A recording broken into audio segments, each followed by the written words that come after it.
Bismillahirrahmanirrahim. Assalamualaikum warahmatullahi wabarakatuh. Alhamdulillahilladzi hadana bi'abdihil mukhtari man da'ana ilaihi bil idni wa qad nadana labbaika ya man dallana wa hadana. Asyhadu an la ilaha illallah wahdahu la syarika lah wa asyhadu anna sayyidana Muhammadan abduhu wa rasuluh. Allahumma salli wa sallim wa barik ala sayyidina Muhammadin wa ala alihi wa sahbihi ajma'in. Subhanaka la ilma lana illa ma 'allamtana innaka antal alimul hakim. Rabbi israh li sadri wa yassir li amri wahlul 'uqdatam min lisani yafqahu qawli. Sahabat Disdikbud yang dimuliakan Allah Subhanahu wa taala, bersyukur kita kepada Allah Subhanahu wa taala dengan banyak mengucap alhamdulillah. Di antara sekian banyak kenikmatan demi kenikmatan yang telah Allah Subhanahu wa taala anugerahkan kepada kita, sampailah kita di penghujung bulan suci Ramadan di tahun 1446 Hijriah ini. Salawat dan salam juga selalu tercurah kepada junjungan kita Nabiullah Muhammad sallallahu alaihi wasallam, kaum kerabat, para sahabat, dan semoga kita semua senantiasa menjadi pengikut beliau hingga yaumil qiyamah. Amin ya rabbal alamin. Sahabat Disdikbud yang dimuliakan Allah Subhanahu wa taala, dikisahkan bahwasannya ada seorang nabi yang bernama Sam'un al-Ghazi. Nabi Sam'un al-Ghazi adalah nabi yang berasal dari tanah Palestina, tepatnya di Gaza.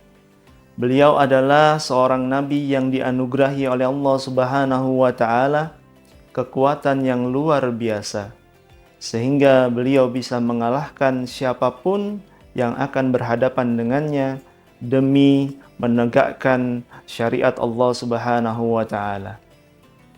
Dikisahkan bahwasannya Nabi Sam'un al-Ghazi pada saat itu bermusuhan dengan Raja Israel, yang dimana Raja Israel pada saat itu ingin sekali membunuh Nabi Sam'un.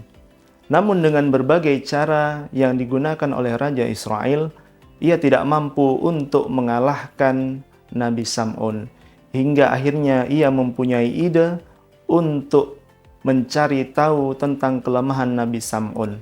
Tidak lama, ia menangkap istrinya dan ditanya apa kekurangan atau kelemahan dari Nabi Sam'un tersebut. Namun pada awalnya istrinya tidak mau memberitahu Raja Israel. Namun setelah dibujuk oleh Raja Israel dengan iming-iming diberi perhiasan dan lain sebagainya, kemewahan dunia, akhirnya istri daripada Nabi Sam'un tergoda dan ingin membawakan Nabi Sam'un kepada Raja Israel. Akhirnya Raja Israel tersebut memberi satu ikat tali untuk digunakan sebagai pengikat Nabi Sam'un. Pulang ke rumah, kemudian istri daripada Nabi Sam'un mengikat Nabi Sam'un yang sedang tertidur. Pada saat Nabi Sam'un terbangun, kemudian Nabi Sam'un bertanya kepada istrinya, "Wahai istriku, apakah engkau yang telah mengikatku dengan tali ini?" "Iya, wahai suamiku." Seketika itu juga tali itu pun terputus. Namun akhirnya istri daripada Nabi Sam'un bertanya kepada suaminya, "Ya suamiku, sesungguhnya apa kelemahanmu? Kenapa tidak ada sama sekali yang dapat mengalahkanmu?" Karena saking cintanya Nabi Sam'un kepada istrinya, ia mengatakan bahwa kekalahanku adalah diikat dengan rambutku sendiri yang sangat panjang ini. Singkat cerita, ketika Nabi Sam'un tertidur kembali, kemudian istrinya akhirnya mengikat daripada Nabi Sam'un itu dengan rambutnya sendiri. Pada saat Nabi Sam'un terbangun, Nabi Sam'un tidak bisa melepaskan daripada ikatan rambutnya sendiri, hingga akhirnya dia bisa dibawa kepada hadapan Raja Israel. Di depan Raja Israel, kemudian Nabi Sam'un disiksa dengan siksaan yang begitu dahsyat. Semua anggota tubuhnya dilukai hingga akhirnya dia mau menghembuskan nafas terakhirnya. Namun seketika itu juga ada malaikat Jibril datang diperintah oleh Allah Subhanahu wa taala untuk menanyakan kepada Nabi Sam'un tentang apa yang ia inginkan. Kemudian Nabi Sam'un meminta maaf kepada Allah Subhanahu wa taala Ya Allah, ampunilah aku karena aku telah memberitahu kelemahanku kepada istriku. Hingga akhirnya ia meminta kepada Allah, ya Allah, kembalikanlah kekuatanku. Dengan kekuatanku itu nanti aku akan menumbangkan daripada Raja Israel dan aku berjanji akan beribadah selama 1000 bulan lamanya. Hingga akhirnya Allah Subhanahu wa taala mengabulkan doa itu dan mengembalikan kekuatan daripada Nabi Sam'un. Dan akhirnya Raja Israel berhasil ditaklukkan oleh Nabi Sam'un. Hingga akhirnya Nabi Sam'un bisa mengalahkan Raja Israel hingga seluruh bala tentaranya dimusnahkan oleh Nabi Sam'un atas izin Allah Subhanahu wa taala. Atas kemenangan tersebut, Nabi Sam'un akhirnya berjanji dan menepati janjinya kepada Allah Subhanahu wa taala akan beribadah kepada Allah selama 1000 bulan. Mendengar kisah itu, Nabi Muhammad SAW beserta para sahabatnya. Kemudian para sahabat bertanya kepada Nabi Muhammad SAW, "Ya Rasulullah, bagaimanakah dengan kami ya Rasulullah yang umurnya sangat singkat ini? Bisakah kami melampaui ibadah yang dilakukan oleh Nabi Sam'un?" Seketika itu Nabi Muhammad SAW terdiam dan kemudian turunlah wahyu, yaitu surah Al-Qadr ayat 1 sampai dengan 5 yang berbunyi, Bismillahirrahmanirrahim.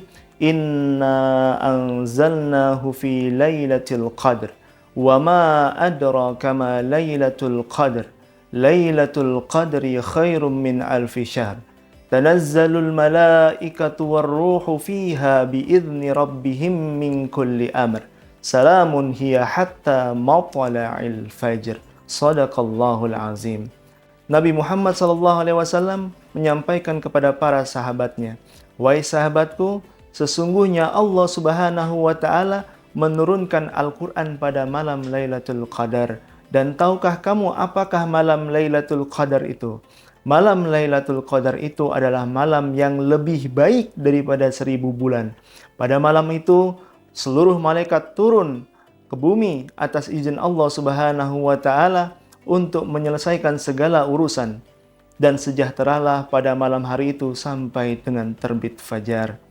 Maka sahabat disebut sekalian, di penghujung Ramadan ini, marilah kita maksimalkan segala ibadah-ibadah kepada Allah Subhanahu wa taala. Maka bulan yang teramat mulia ini kita jadikan momentum untuk bersama-sama berbenah diri. Kita jadikan momentum untuk meraih, menggapai daripada malam Lailatul Qadar. Karena kita belum tahu apakah usia kita akan sampai di Ramadan di tahun-tahun yang akan datang.